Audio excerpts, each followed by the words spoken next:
Estamos de regresso para a terceira parte do consultório da edição de hoje, segunda-feira. Ainda vai poder ligar para esclarecer as suas questões relacionadas com hepatologia. Vamos aqui falar das hepatites virais, que afetam milhões de pessoas em todo o mundo, e o silêncio com que se desenvolvem e também a ausência, portanto, de sintomas fazem com que muitos portugueses desconheçam que têm precisamente este vírus. Para participar no programa, esclarecer aqui a sua questão, a partilhar connosco a sua história, pode e deve já marcar o número de telefone 22 508 3297.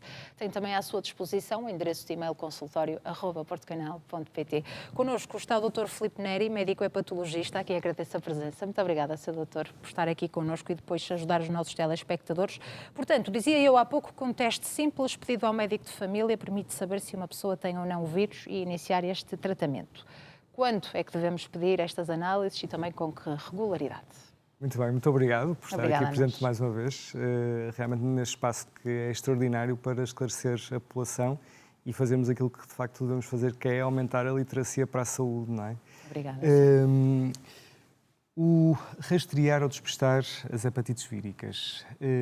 Nós, quando fazemos o despiste de alguma doença, um cancro, por exemplo, da mama nas senhoras, do colo do útero, um cancro do cólon, significa que vamos ter benefício que ultrapassa o risco em fazer determinado exame e, sobretudo, que diminui os custos, inclusive para a sociedade, melhorando a saúde e a qualidade de saúde dos doentes. Despistar ou rastrear para as hepatites é exatamente a mesma coisa. Tal e qual como disse na introdução, as hepatites víricas acometem uma percentagem muito elevada da população. Estamos a falar que estimativas da Organização Mundial de Saúde relativamente à hepatite B, à volta de 300 milhões de pessoas que estão cronicamente infectados, e da hepatite C, quase 60 milhões de pessoas que estão cronicamente infectadas em todo o mundo, e daí a importância de nós rastrearmos, isto é, são doenças com elevada prevalência e ainda com elevada incidência. E, sobretudo, porque nós temos tratamentos que são altamente eficazes e, dessa forma, vamos bloquear a progressão da doença do fígado, evitando assim as complicações que lhe estão inerentes, a cirrose, suas complicações, diminuir dessa forma, evitar a diminuição do número de anos de vida e de vida com qualidade dos doentes, e depois outro grande problema que é o cancro primário do fígado, que está muito relacionado, nomeadamente com as hepatites víricas. Portanto, esta questão de rastrear ou de testar para as hepatites víricas, em particular daquilo que nós estamos a falar da hepatite B e C, sendo que existem outras hepatites, nomeadamente A, B, C, D, E, existem outras, ainda mais raras, mas sobretudo as hepatites A e E são de transmissão orofecal e, sob o ponto de vista de gravidade, passam muitas vezes perfeitamente assintomáticas, incólumes e sem progressão para uma doença hepática crónica, ao passo que as hepatites B e C não. E este programa de despiste das hepatites B e C foi alencado há cerca de 10 anos atrás, nos Estados Unidos. É diferente da comemoração do Dia Mundial das Hepatites, que é no final do mês de julho, e, de facto, prevê, ou o objetivo é fazer com que as pessoas façam este despiste de forma sistemática em alguns grupos de risco, mas que toda a população deve ser despistada pelo menos uma vez na vida a partir dos 18 anos de idade. Mas porquê é que já não estão incluídas nas análises, não é? Estas análises, precisamente estes tipos de hepatites, a B e a C, porque normalmente quando vamos ao médico de família pedimos as análises regulares, de 2 em 2 anos ou uma vez por ano, depende da pessoa, e não estão lá incluídas por algum motivo? Que eu conheça assim de forma evidente, não, mas o Programa Nacional contra as Hepatites Virais, liderado pelo professor Rui Tato Marinho, de facto tem vindo a tentar modificar isso e, sobretudo, o alertar e o consciencializar os nossos colegas de Medicina Geral e Familiares é um passo em frente fundamental, mas não nos podemos esquecer que, apesar de tudo, ainda números relativamente recentes estimam que à volta de 1 milhão de pessoas, salvo erro, em Portugal não tem médico de família. Portanto, isto deve ser, exatamente, isto deve ser algo que deve estar relativamente acessível às pessoas, de proximidade, e todos aqueles com mais de 18 anos, volto a afirmar, deverão, pelo menos uma vez na vida, fazer os testes. E depois, naturalmente, nós temos que considerar aqui alguns grupos particulares que deverão ou testar mais vezes ou terem atenção a isso. Quais são esses grupos de risco? Em primeiro lugar, por exemplo, as grávidas, sempre previamente à gravidez, devem avaliar, e ainda que tenham 2 ou 3 gravidezes, devem sempre avaliar previamente, e no curso da gravidez também, mas o facto é que os colegas de obstetrícia são extraordinários, e mesmo as grávidas que são seguidas nos centros de saúde, também os colegas de Medicina Geral e Familiar são extraordinários no seguimento dessas mulheres, e é o que vale estar tudo protocolado e bem protocolado. Depois, há outras franjas da população, nomeadamente, nós não nos podemos esquecer as formas de transmissão do vírus.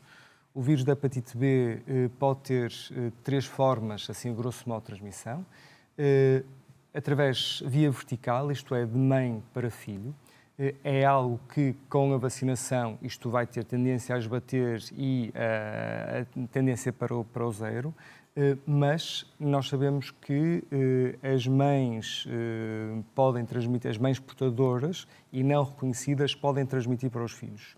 E muitas vezes, quando nós estamos a fazer uma história clínica e fazemos o diagnóstico de uma infecção crónica pelo vírus da hepatite B a um doente de 40, 50 anos, vamos estabelecer que no passado houve uma mãe que teve um episódio de amarelice nos olhos ou então que tinha uma doença do fígado.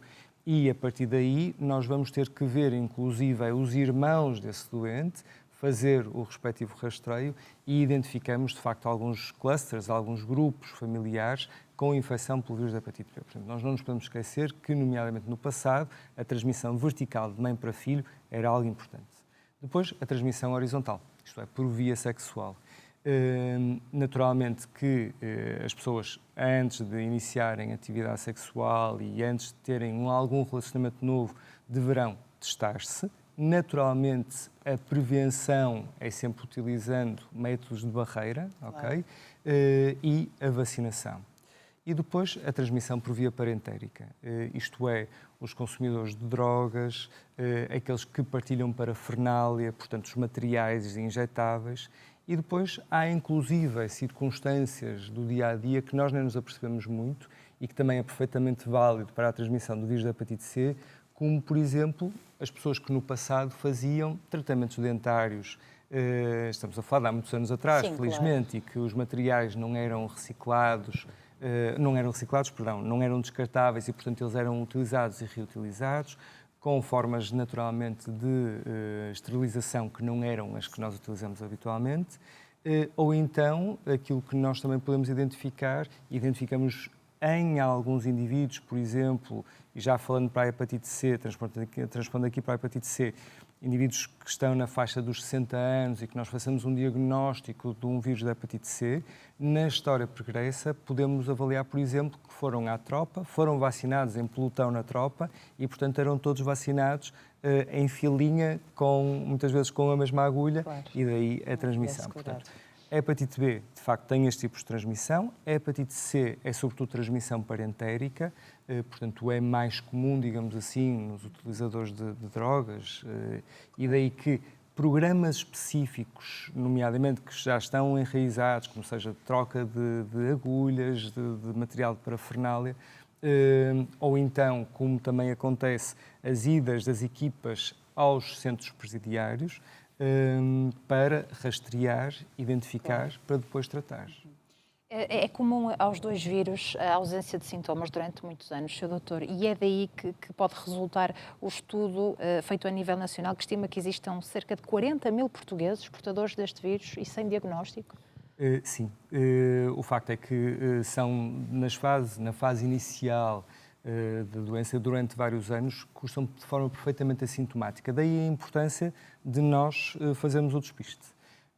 Normalmente, quais é que são os sintomas que podem estar associados? Numa infecção aguda, isto é, o indivíduo, por exemplo, e que acontece que tem atividade sexual desprotegida, com alguém que está infectado cronicamente pelo vírus da hepatite B e, envolvidas umas semanas, fica muito asténico, muito cansado, com os olhos amarelos, podem ficar amarelos, eventualmente com alguma dor abdominal. Nessa circunstância, nós temos sintomas associados a uma doença aguda. Inclusive, o perfil serológico que nós vamos avaliar do vírus da hepatite B permite-nos adiantar se se trata de facto de uma infecção aguda, se trata de uma reativação do vírus da hepatite B. Por exemplo, uma pessoa que tenha uma infecção pelo vírus da hepatite B que não esteja diagnosticada. Se for submetida a um esquema de imunossupressão, por exemplo, para um tratamento de um cancro, ou então em contexto de terapêutica biológica, por uma doença autoimune qualquer, pode haver reativação do vírus da hepatite B, também com este tipo de clínica, e a avaliação das sorologias permite, na maior parte dos casos, diferenciar se é uma infecção aguda ou se é uma reativação. Isto pode ser também muito importante, porque nós sabemos que quando a infecção pelo vírus B é adquirida numa idade adulta, cerca de 90% dos doentes vão curá-la, digamos assim, espontaneamente. Para o vírus da hepatite C, portanto, nós temos também sintomas que lhe podem estar associados numa infecção aguda, mas normalmente se cursa de forma relativamente assintomática, sem sintomas. Ao contrário da hepatite B, em que na fase nos adultos vão cerca de 90% curar a infecção espontaneamente, na hepatite C não. Na hepatite C já são cerca de 70% a 80% aqueles que vão ficar com o vírus da hepatite C por mais de 6 meses, ou seja, desenvolver uma infecção crónica pelo vírus da hepatite C. Mas se fizerem o diagnóstico, existe uma cura para a hepatite C? Um diagnóstico, mesmo em fases adiantadas da doença, estamos a falar em fases de fibrose avançada e cirrose, é evidente que quanto mais grave for a doença, ligeiramente menor é a taxa de eficácia dos tratamentos, mas felizmente que desde 2015 que nós temos os antivirais de ação direta, digamos assim, e que proporcionam uma taxa de cura que ronda neste momento os 99% dos doentes tratados. Ou seja, a eficácia é enorme, por comparação com os tratamentos que nós fazíamos antigamente. Os efeitos laterais da terapêutica são basicamente inexistentes. Okay? Estamos a falar que, eventualmente, os doentes até podem ficar um bocadinho mais ativos, porque realmente com a clearance do vírus, portanto, a diminuir, há menos vírus em circulação, até zero de circulação, e, portanto, os doentes até podem ficar mais ativos. E, portanto, para o vírus da hepatite C, há, de facto, neste momento, um tratamento que, em poucas semanas, estamos a falar de entre 8 a 12 semanas, pode fornecer a cura, numa percentagem quase total. Relativamente ao vírus da hepatite B, ainda não estamos dentro dessa franja, há várias moléculas em investigação. O que nós temos é a medicação que é feita cronicamente, a maior parte dela também isenta de efeitos laterais significativos, com um comprimido de toma única diária, e que, pese o facto de não promover a cura numa percentagem significativa de doentes, impede a progressão da doença, e mesmo doentes com fibrose do fígado mais avançada, estamos a falar que com o tratamento e com uma carga viral que é completamente suprimida para o zero, há inclusive uma regressão da fibrose do fígado. Portanto, isto é, sob o ponto de vista fisiológico, é extraordinário, claro, como é evidente, e sob o ponto de vista de impacto na saúde daquele indivíduo também é enorme. Estamos a falar de indivíduos que, em primeiro lugar, não vão continuar a desenvolver doença do fígado, em segundo lugar, vão estar perfeitamente assintomáticos e bem, vão poder estar a trabalhar, vão poder continuar a contribuir para o nosso bem social, claro. E, portanto, tudo isto são peças fundamentais, daí que o custo-benefício de nós fazermos um despiste, o benefício ultrapassa claramente o custo, sendo que o preço, eu não sou provavelmente muito de questão de gestão de dinheiros, mas antes de vir informei-me qual é que era o preço médio, mais ou menos, quando nós estamos a falar de testar um anticorpo para o vírus da hepatite C e depois o antigene HBS, o anticorpo anti-HBS e o anticorpo anti-HBC, portanto, estes 4 parâmetros para testar o vírus da hepatite C e o vírus da hepatite B, estamos a falar de um custo, sem com participação do Estado, que ronda os 90 a 100 euros. Naturalmente com participação, claro. E esse custo. Vamos tentar ajudar as pessoas lá em casa, Sr. Doutor. Mesmo que não tenham sintomas, devem dirigir-se ao seu médico de família, aqueles que têm médico de família, muito bem. 1,7 milhões de portugueses não têm médico de família, e pedir então estas análises, não é? O que é que depois pode constar no resultado se de facto for positivo e portador deste vírus? Relativamente à hepatite C, é muito simples. Doseia-se o anticorpo. Anticorpo positivo significa que esteve em contacto, mas pode significar que não tem doença. O passo a seguir é pedir o RNA do vírus da hepatite C. Se o RNA for positivo, então, sim senhor, tem uma hepatite C crónica e deve ser referenciado para estratificarmos a doença e para tratarmos com vista curativa. Deixa-me só fazer aqui um parênteses. Esse que esteve em contacto pode também trazer aqui alguma complicação? Não, significa que o corpo... Não, o anticorpo do vírus da hepatite C, mesmo após o tratamento, ele pode subsistir de forma como positivo durante décadas, sem se traduzir doença ativa. Daí ser fundamental confirmarmos sempre com o RNA do vírus da hepatite C. E não adianta, como eu vejo muitas vezes, de forma sistemática, os doentes andarem a fazer anticorpo, porque ele pode estar para sempre positivo e basta um valor positivo para nós termos a documentação de que teve contacto. Confirmação com o RNA. Relativamente ao vírus da hepatite B, a forma como nós fazemos a interpretação é muito mais interessante, porque tem a ver, inclusive, com a dinâmica do próprio vírus. Na prática, um antigênio positivo do vírus da hepatite B significa que temos um vírus ativo, ok? Mas nós só podemos dizer que temos uma hepatite B crónica quando esse antigênio de superfície, o HBS, permanece durante pelo menos 6 meses. Se eventualmente nós fazemos a identificação agora e depois fazemos a identificação após 6 meses e ele negativar, significa que foi daqueles 90% de doentes que curou, portanto estávamos a falar de uma infecção aguda e que curou. E depois o importante é avaliarmos o anticorpo anti-HBS, portanto de superfície, e do core anti-HBC. Por exemplo, as pessoas que estão vacinadas vão ter um antigênio HBS negativo, um anticorpo anti-HBS positivo e um anticorpo anti-HBC que é negativo. Portanto, sabemos que não é preciso fazermos mais nada, está vacinado, está imunizado, ok. Mas aqueles que tenham um anticorpo anti-HBC positivo, mesmo na ausência do antigênio HBS negativo, significa que, ok, esteve em contacto e é muito importante em determinadas circunstâncias, voltamos aos doentes que vão fazer imunossupressão, nomeadamente aqueles que vão ser propostos para terapêuticas com rituximab, que é um medicamento que faz baixar muito as defesas dos linfócitos, e outros medicamentos também podem fazê-lo, existe uma listagem deles, é só consultar. Então, esses doentes, mesmo nesta circunstância, não tendo hepatite B crónica, estão em risco de recidiva, ou seja, ou de reativação, melhor dizendo. E esses doentes devem iniciar tratamento antes de iniciar a quimioterapia ou a imunossupressão, por forma a evitar a reativação. Portanto, a identificação, o despiste destas hepatites é fundamental uma vez na vida a partir dos 18 anos e é fundamental sempre que os doentes vão iniciar esquemas também de imunossupressão. Mas já estão programadas, não é? À partida. Deixamos aqui esta alerta, apesar de tudo. Sr. Doutor, Portugal assumiu junto da Organização Mundial de Saúde o compromisso de contribuir para a eliminação das hepatites virais até 2030. É verdade. Aqui os profissionais de saúde, nomeadamente os médicos de família, têm um papel muito importante, também campanhas de sensibilização. Estamos no bom caminho para cumprir esta promessa, este compromisso? No bom caminho eu diria que estamos, se é uma realidade, e eu julgo que não. O facto é que a Ilha da Madeira é o único território em Portugal que se julga que em 2030 estarão completamente erradicados para a hepatite C. O objetivo da OMS é que para 2030 a incidência, ou seja, o número de novos casos, diminua em cerca de 90%. Acredito que eventualmente andaremos por lá e que em 2030 a taxa de morbimortalidade seja reduzida para 65%. Também iremos por esse caminho. Erradicar completamente em 2030, eu acho claramente extraordinariamente difícil, porque é preciso e atrevido, sim. Não só porque depende de todos, depende dos clínicos, depende dos doentes, depende da população geral, depende deste serviço que está a fazer aqui neste momento no programa consultório, que permite o awareness, portanto a consciencialização das pessoas de forma massiva.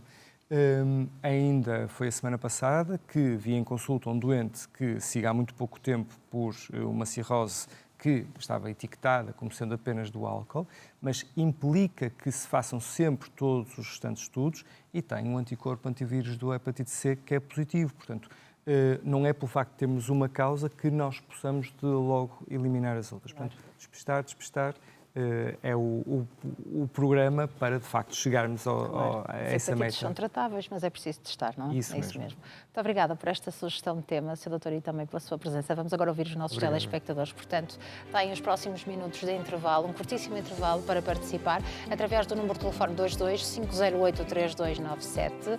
Pode aqui colocar questões, esclarecer dúvidas relacionadas com hepatologia, qualquer doença do fígado. Já sabe que tem aqui a oportunidade de esclarecer a sua dúvida ou partilhar connosco também o seu caso. 22-508-3297 é o número de telefone. Tem também à sua disposição o endereço de e-mail consultório@portocanal.pt. Segue-se então o último intervalo da edição de hoje do consultório. Estamos de regresso aqui uns minutinhos. Até já.